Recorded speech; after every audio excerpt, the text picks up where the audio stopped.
Hello students.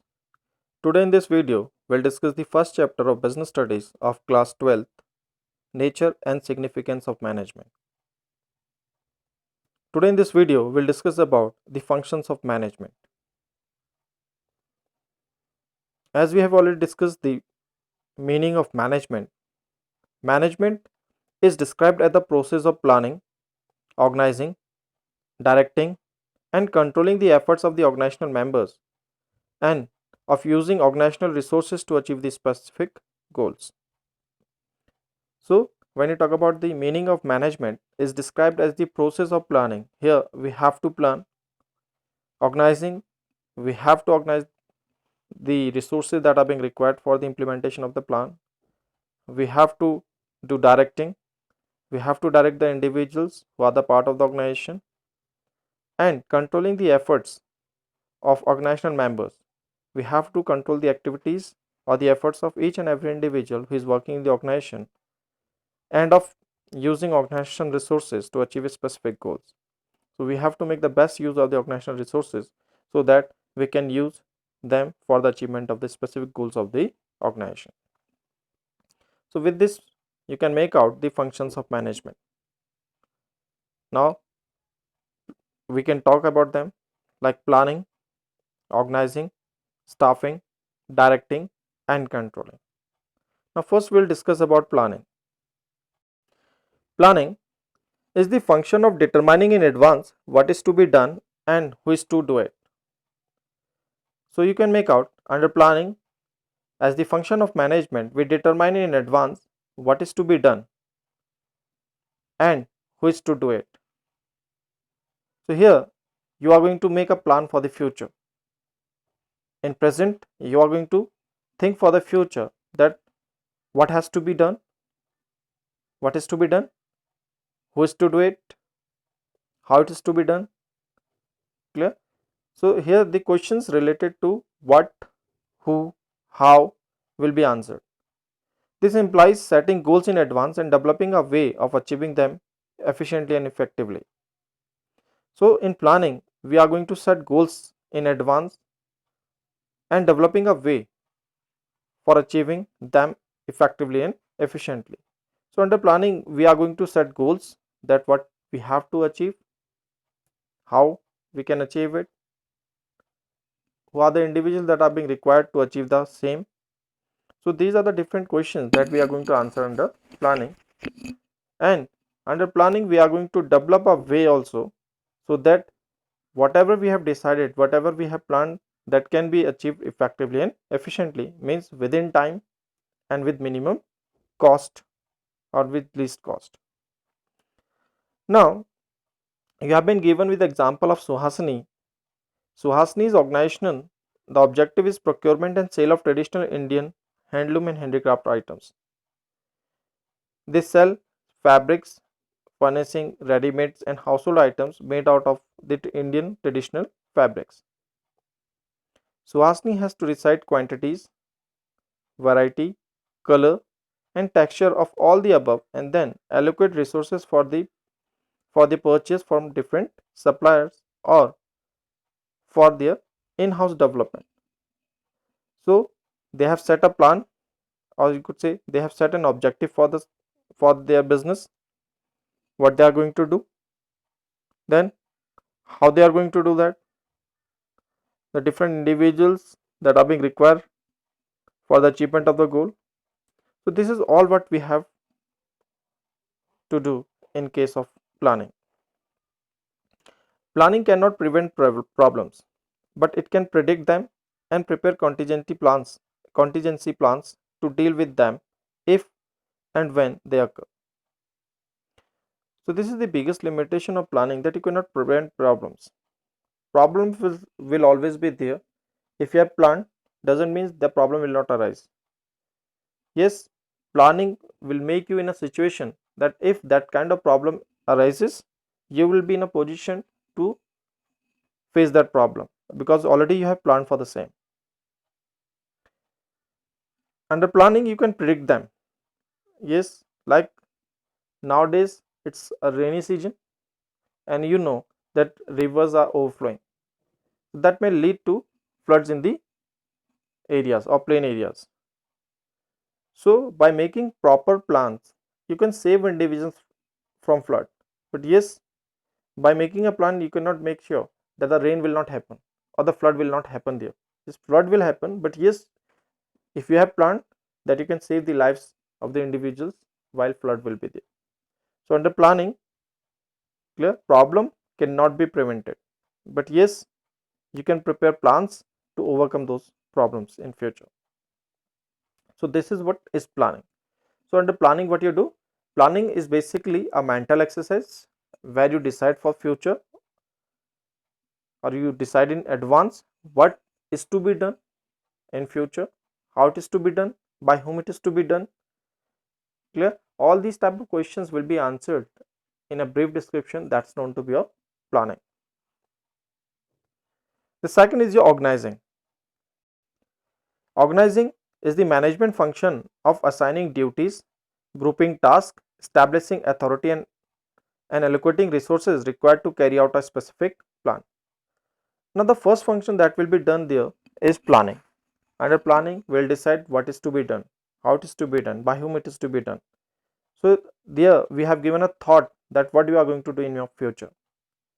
But for the implementation of the plan, the important thing is being required the resources, the individuals. So I could say the man and the material resources. So under organizing, what you are going to do? You are going to assign their duties. Yes, here you are going to assign the duties to the different individuals. Like the question is, who will do it? So here you are going to assign the duties to those different individuals so that the plan can be implemented. Grouping task. Here you are going to group the task of the individuals, and the similar kind of task will be assigned under one head. Like all the functions related to the purchase will be given under the purchase department. All the functions related to the sales will be given under sales department.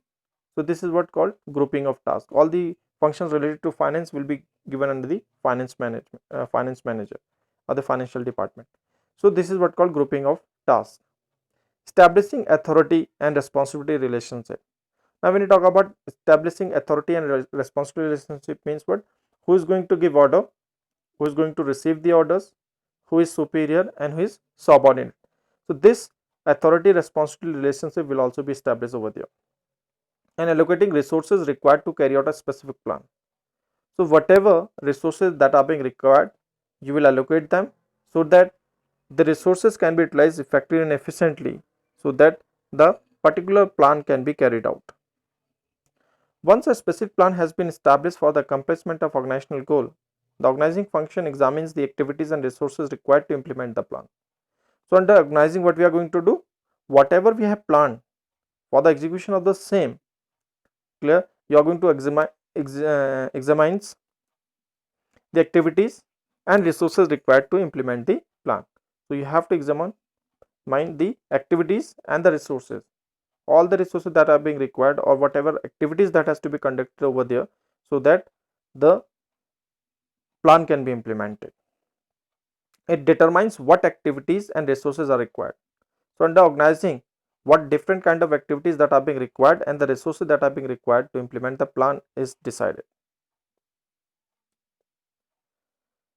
It decides who will do a particular task, where it will be done, and when it will be done. So under organizing, what we will do, we are going to decide who will do a particular task. It means we are assigning duties. Like Mr. X is going to do this, Mr. Y is going to do this.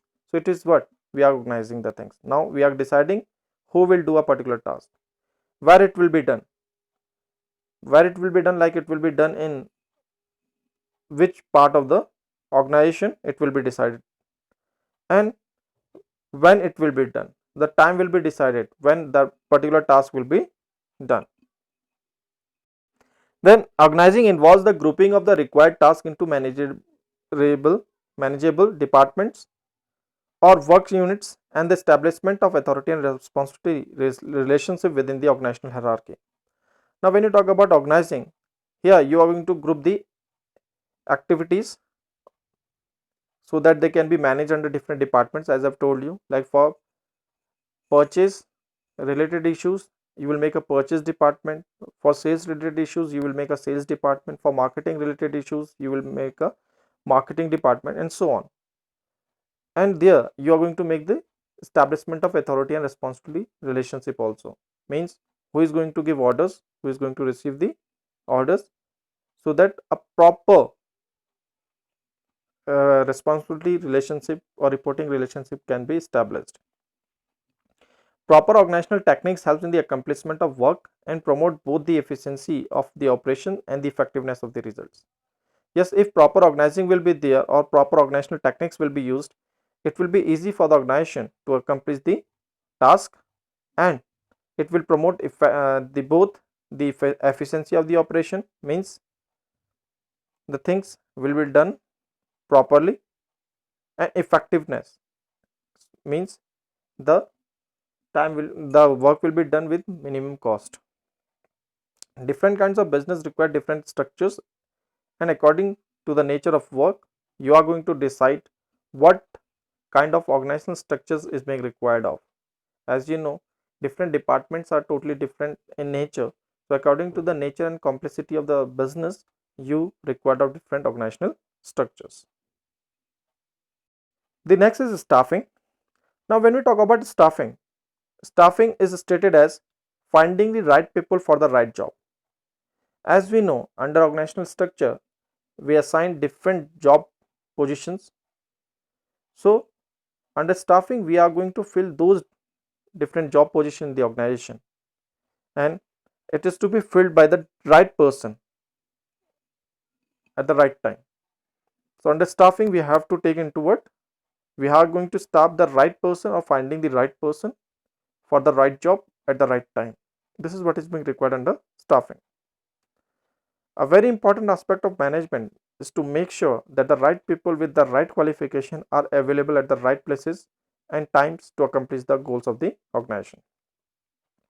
Now, if we have made a good plan, we have decided about the organizational structure, then the next function of management is what? To select the right person with the right qualification and experience at the right time for the right place, so that the goals of the organization can be achieved effectively and efficiently. This is also known as the human resource function, and it involves activities such as recruitment, selection, placement, and training of personnel. Now when you talk about staffing, it is also known as human resource function. Why? Because it involves activities such as recruitment. Here under recruitment, you are going to encourage the individuals who are qualified, who are capable, who are eligible to apply for the vacant post in the organization. Under selection, we are going to select the best person out of the crowd that has applied for you or that has applied for the vacant post in your organization. Placement, after selection, you are going to place the individual in the organization at his position or at his job position. And training of personnel, for the better working of the organization or for the better work of the organization, you are going to train the individual. And when you talk about training, training is what? The imparting the knowledge of an individual in a specific field. So this is what all will be done under staffing. So you can say staffing is related to find the right person for the right job at the right place and at the right time, so that the goals of the organization can be achieved effectively and efficiently. The next function is directing. Directing involves leading, influencing, and motivating employees to perform the task assigned to them. This requires establishing an atmosphere that encourages employees to do their best. Now, when you talk about the next function of management, it is directing. Directing involves leading. Here, you are going to lead the individuals. Influencing. Here, you are going to influence the behavior of the individuals. And motivating. Yes, you are going to motivate the individual so they perform the task assigned to them in a better way. This requires establishing an atmosphere that encourages employees to do their best. Yes, Under directing, you have to create a conducive environment so that it will be easy for the individuals to put their best efforts for the organizational goals or for the achievement of the organizational goals. Motivation and leadership are two key components of direction. Now, motivation and leadership can be called to be the two main components of direction. Motivating workers means simply creating an environment that makes them want to work. Now, when you talk about motivation, yes, here you are going to motivate the behavior of the individual, or you are going to motivate an individual so that you can create an environment that makes him to work for the organization. So that kind of encouragement will be given to that individual so that he himself starts working for the organization. Leadership is influencing others to do what the leader wants them to do. Yes, under leadership you are going to influence the behavior of the individual so that you can get the work from the individuals as the way you want to get them from. So under leadership, what you are going to do, you are going to influence the behavior of the individual in such a manner so they work according to your desire. So under leadership, you are going to influence the behavior of an individual in such a way that you get the work from your individuals in the way you desired. So that is what leadership. A good manager directs through praise and criticism in such a way that it brings out the best in the employee. Yeah, whenever you talk about a good manager, he directs the individual through praise. He is going to, I could say, praise the work of an individual. He is going to appraise the work of the individual. Clear? Like you're giving your best. Yes, your hard work is going to give achievement to the organization as well as to you also, and criticism also. Criticism is also being required for the motivation of individual. Clear? If something wrong has been done by individual, you should criticize him in such a way that he get encouragement out of that also. Clear? So that has to be done under your directing. So under directing, you are going to praise their efforts, you are going to encourage them, you are going to motivate them, you are going to communicate them, you are going to supervise them so that they can give their best for the organization. So under directing, one thing is very important, that you are going to get the best out of the individual. For that, you have to motivate him, you have to guide him, you have to instruct him, you have to lead him, you have to communicate the things to the individual. So this is what you're directing. The next function of management is controlling.